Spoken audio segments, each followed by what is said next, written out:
Remue ménage. Remue ménage.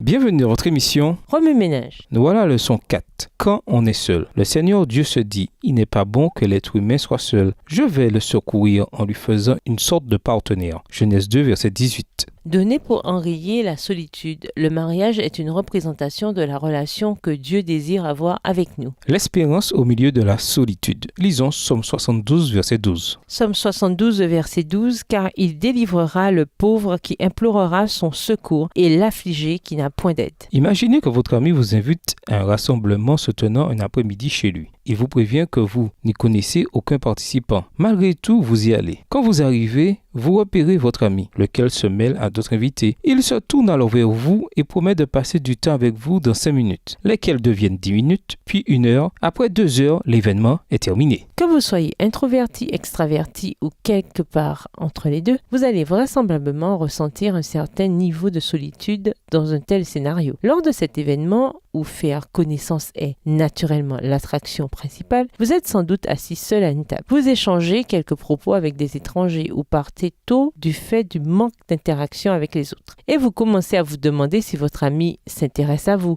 ou pourquoi il s'est donné la peine de vous inviter. Vous pouvez sentir l'aiguillon du rejet et ou de l'abandon. Ce scénario ne montre que l'une des nombreuses façons dont l'individu peut éprouver de la solitude et toute la gamme d'émotions qui l'accompagnent. Voici d'autres exemples. Un divorce, la perte de notre cher, de longues périodes de célibat, un déménagement. Mais il y a une bonne nouvelle. Quelle que soit la raison de votre solitude, Dieu promet qu'il vous aidera. Dans Somme 72, verset 12, il promet de délivrer le malheureux qui appelle et le pauvre qui n'a personne pour l'aider. La vérité, c'est que nous ne sommes jamais seuls. Le Christ est toujours avec nous. Matthieu 28, verset 20. Tout comme Dieu le Père était toujours avec lui. Jean 16, verset 32. Dieu se réjouit de ce que nous avons la compagnie de notre Sauveur. Et comme il nous a créés avec un désir de compagnie humaine, Genèse 2, verset 20, il apprécie aussi que nous établissions des liens avec nos semblables. Parfois, nous souffrons de la solitude parce que nous nous coupons nous-mêmes du reste du monde. Nous ne voulons pas interagir avec les autres en raison d'une blessure passée lorsque nous tentions d'établir le contact. Une relation humaine représente un risque, certes, mais un risque qui en vaut largement la peine. Dans la leçon de cette semaine, nous approfondirons davantage les sujets de la compagnie et de la solitude.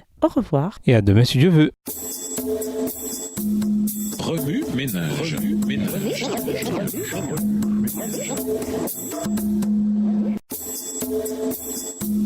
Remue ménage.